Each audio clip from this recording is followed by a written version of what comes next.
Good morning, Tushar. Good morning, sir. How are you? I'm good, sir. I think you are fully prepared for the interview. Yes. So let's begin. Tell me, what are decorators in LWC? Okay. So decorators is a concept in LWC, which are having multiple uses. Like track decorator is there, API decorator, and wire decorator is there. These are the three decorators we have. Okay. So shall I Yeah, tell yeah, you? you can explain it. Okay, so track decorator is simply a decorator which is used for making the properties reactive, like arrays and object. If we want to make them reactive, then we use track decorator. Wire decorator is used for calling the backend things like LDS or LDS methods, or I can say the Apex class methods.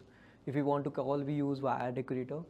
And the last one, which is API decorator, is simply used for parent-child communication. If I want to make a property public, I want it to be accessible from a parent LWC component, or from the record page, or from flows, or from any other place. I can make it publicly available.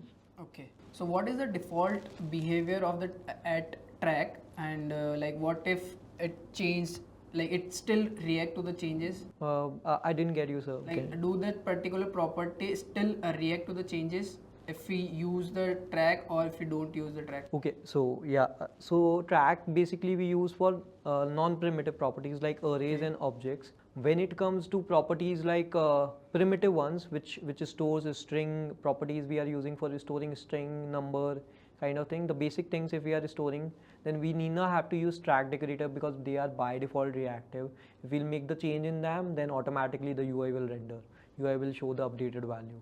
But when it comes to array and object, there is a need of using track in order to make the changes, whatever the changes we'll make in the array or the object property, in order to make them reflect in the UI whenever they get changed, we have to use track, otherwise they'll not reflect on the UI. Okay. So now write down the basic syntax of the LWC component. Okay, so Yeah, onto the notepad. yeah, okay, let me open the notepad. So yeah, so the first thing, the very first line I will be writing is the import, and I'll be importing the lightning element base class. Okay. So yeah, lightning element, and from the module I'll be importing, right, LWC, the I can say the class, the module in which this lightning element base class is defined. Now at the next line which I can think of, I think we need to create a class, the component class. The name I am giving is example component, and yeah, from extends, I need to use extends keyword, and here I have to I need to use lightning element. I need to extend lightning element which I have imported above. Okay. So yeah, lightning element, and yeah, in the curly braces we declare the properties and the methods, the class properties and methods. Okay, that looks fine. Now explain me the difference between the wire method and the imperative method in that. Okay, so these are two approaches of calling the Apex method or LDS methods or wire adapters. So the one approach, the wire approach, is used whenever we want the data at the time the UI, at the time the page loads, and also whenever the property change, there as well the wire can be called. So in these two use cases we call, and the example I can give of, so the example is like showing the data, like when the page loads list of records in a tabular format of a particular object. Okay. And the imperative approach, the second approach, is also used for fetching, like for calling the Apex methods and LDS methods, but not the wire adapter. That is only called by wire approach. But yeah, so in this we have to basically, what I can think of, yeah, so this imperative approach, when we use whenever we want to like call the method on user interaction, like on click of button, or even on the page load, or whenever the user types in an input field. So in these different user interaction, at that moment, if we want to call the Apex method, then we can use imperative approach. Okay. And the example, if you want the example, so the example could be like I'm typing something in the input box, and accordingly the result I am getting in the showing just below it. Some records maybe, yeah. Okay. So now tell me what happens if promise fails in the imperative method? Okay, so promise fails. Okay, so in imperative approach, if the promise fails, if the whatever the request we have sent, whatever the method we have called is getting failed, so in that case, like it's going to, if we haven't handled it using try catch block, then it's going to what I can say, it's going to break. The below code within the same method will not gonna execute. Okay. That is the first thing which can happen if we have handled using try catch or dot catch approach. So it will go into the directly into the catch block, and the code within the catch block, whatever we have written like console.error or whatever we had done in the catch block, that will execute. Okay. So now write down the syntax of the wire function. Okay, so Yeah. so for wire, I need to import wire decorator from same LWC module. First of all, I am assuming I have imported that, and then in the class I'll be using @wire. Okay. And after that, in the brackets I'll be mentioning the method name. I'm assuming I have already also imported the method, like for importing the method we have to use import keyword, the method name, from, and if we are importing the Apex method, so we need to use @Salesforce/Apex module, and we need to specify the class name. Okay, so that, let's say the method name is, which we have imported, is get records. Okay. Get account records by name, and after that in the curly braces, if there is a some parameters we need to pass in the method, then we'll be using comma and then curly braces. Otherwise we need not have to use this.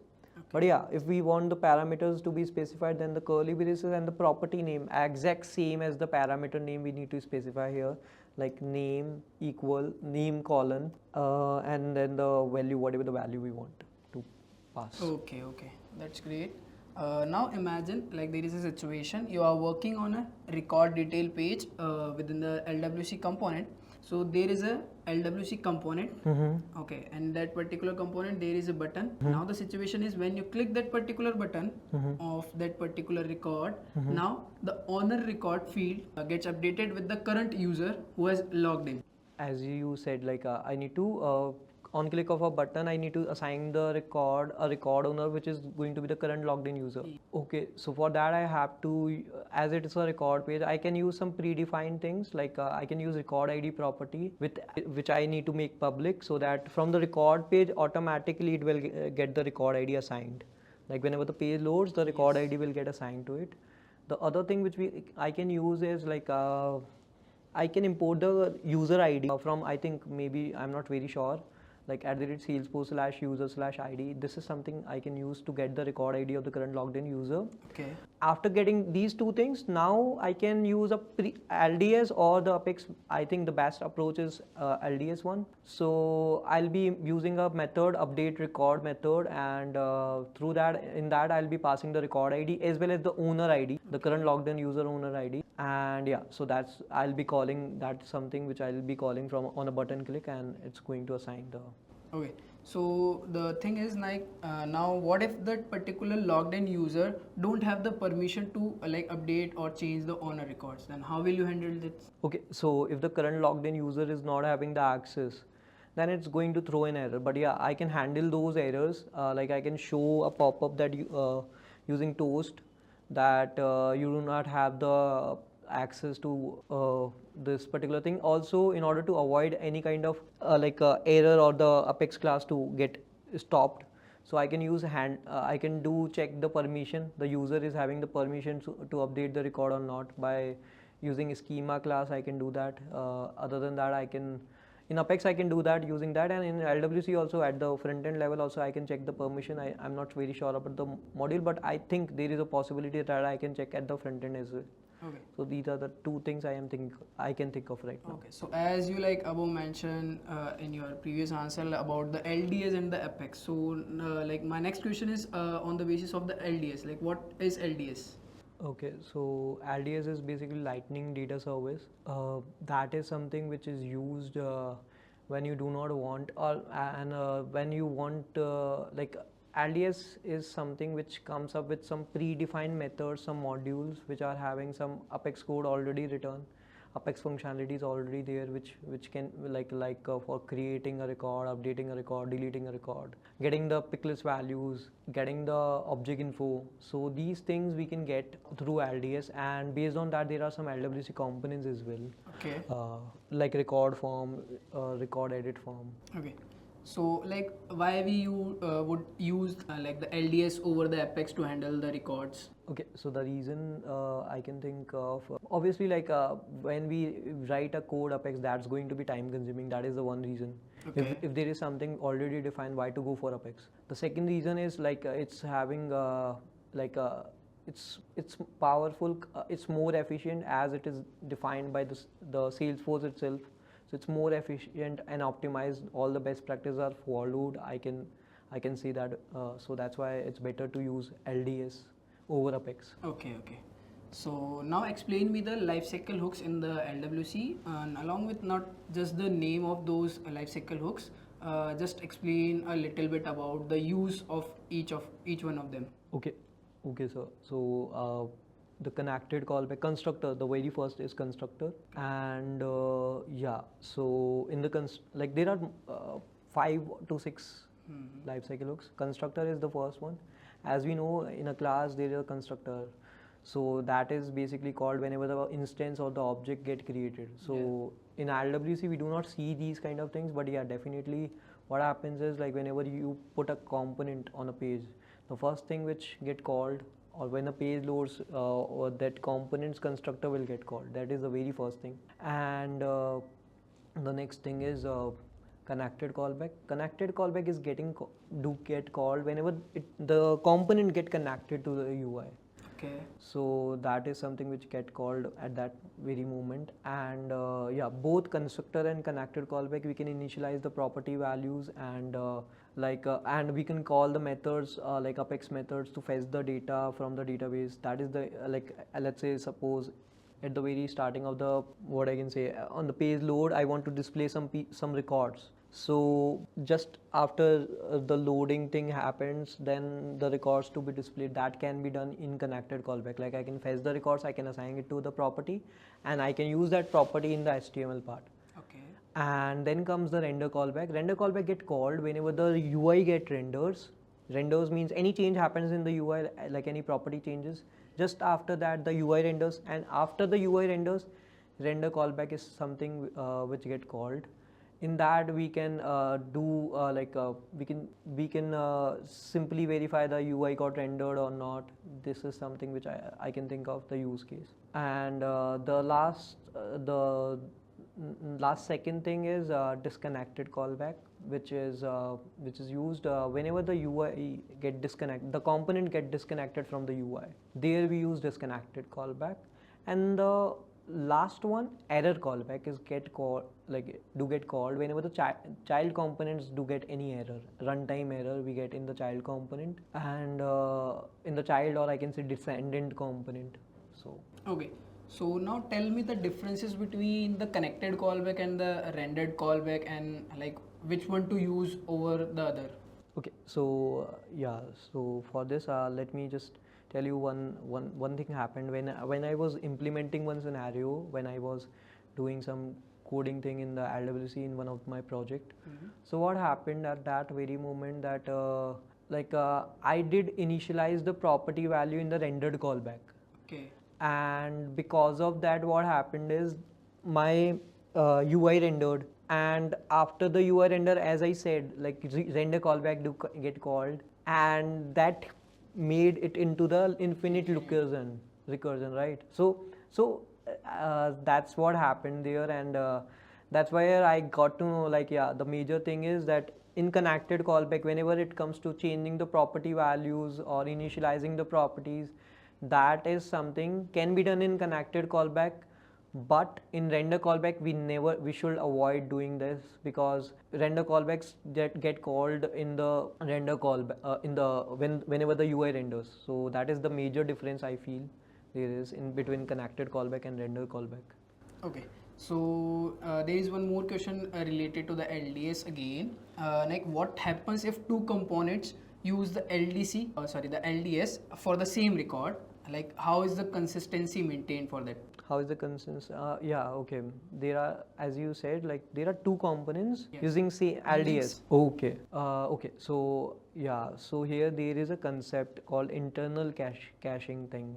Okay. So yeah. So that what happens is like if I am changing in a record in one component, one change I have made. So it will, you might have observed like in the standard component also, not only the custom component on the same page, standard component will also show the change.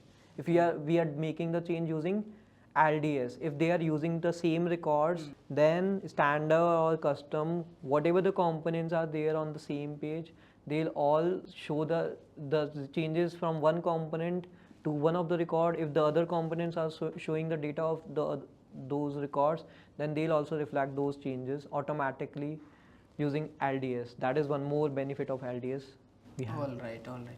So the next question is like, can we call API directly from the JavaScript and LWC? Okay, yeah, like yes, we can call API from, but it is not a best practice. Like a best practice is always to call an API from backend part, Apex part.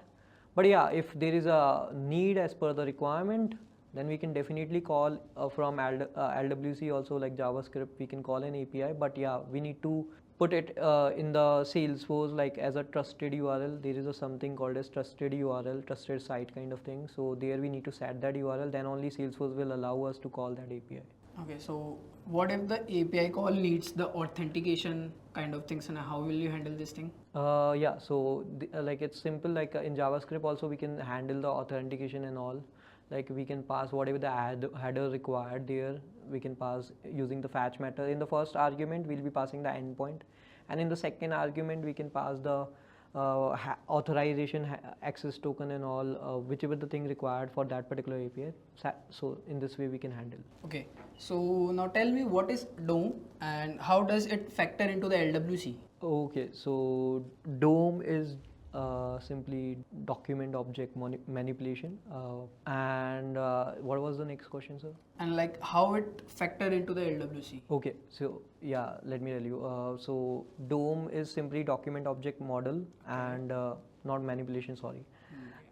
So what happens in that, like there is a HTML tag. In normal HTML we see HTML tag, below that we see hat tag, below that we see title tag. So there is a tree kind of a structure there, right? Yes. So HTML tag is the parent node, then the below node is head, and for the title tag head is the parent node. So there is a tree kind of a structure in the DOM, and this is a better structure, and this is something which is used in generally HTML part. In LWC also there is a DOM, but we can say for every component there is a shadow DOM kind of concept. Okay. And I'm not very haven't gone very deep into it, but I have a little bit of idea. Like in Shadow DOM, with the help of Shadow DOM, what happens is in very big projects we know that various components are there. If I am I am giving a styling to one H1 tag in one component, this shall not affect the other component H1 tag. Okay. So that's where the use of Shadow DOM comes there in LWC part. It restrict the one component HTML and JS part to be accessible to the other component JS and CS, JS and CSS part or HTML part. Okay, you are onto the right track. Okay. Now the next thing is, how do you pass like data from child component to the parent component? Okay, so from child component to parent component, for that we have to use something called as custom event. Like we need to first of all create an event in the child component JS, and we need to dispatch it, and that will go to the parent, towards the parent components and the hierarchy. But there, if the parent component have handled it, then the handler will get called in the parent component. So this is how the communication happens. Okay. From child component we dispatch an event. If the parent component handle that particular event using on that event name, then that will be handled, the handler will get called. Okay, now like what about the parent to child communication? Okay, so when it comes to parent to child communication, there are two ways I can think of right now. Like one is from HTML, we can pass the values. Like yeah, for both the ways, it's necessary, it's important to have public property in the child component. Yes. The properties should be public there, and yeah, and then only we'll be able to, from HTML, we can in the attribute of the child component, like c dash the child component name, and in Yes. the in that tag, in that component tag, we can pass in the attribute in kebab case format. Correct. The value. And the other alternative way is in the JS file of the parent component, we can pass the value using this .template.query selector and the child component name dot the public property. We can assign it any value in any of the method in parent component JS. Okay. All right. Anything you want to add in? So yeah, that's all from my side. Okay. So the next thing is like tell me about the lightning message service and like when would you use it? Lightning message service. Okay, sir. So lightning messaging service is something which is used when it comes to unrelated components, the components which are not parent child to each other, Okay. but still we want the communication between them. So we use lightning messaging service. It's basically based on PubSub kind of model, integration model, I can say. So what happens in that, like there is a publisher component, one component have to be a publisher component, and the another one needs to be a subscriber component. And for communication between them, there should be a mediator, which is channel. So the publisher component is going to publish the message, whatever the information payload needs to be sent to the channel, and the channel will broadcast it to all the subscriber components. Yes. Okay. So the last question is, can you use a third-party library in an LWC component? Okay, so in an LWC component, yes. Like I had seen recently a new way came, but I'm not very sure about it, so I'm not mentioning it right now. But yeah, I know the old methodology, or maybe that is something which still we are using. Everyone is using like a static resource. Static resource, like we can upload the third party library or the styles or whatever the file is, we can store it in the static resource, and then we can import that static resource in the in the HTML, in the JavaScript of the LWC. And after that we can load it using load script method if there is a JS file, and for the style file we have load style method. We can load them, and then we can use their functions and all CSS part. All right. That's all, Tushar, for of now. Like if something there is needed from our side, like we'll contact you soon. Thanks for your Thank you, time. sir. Thank you, sir. Okay.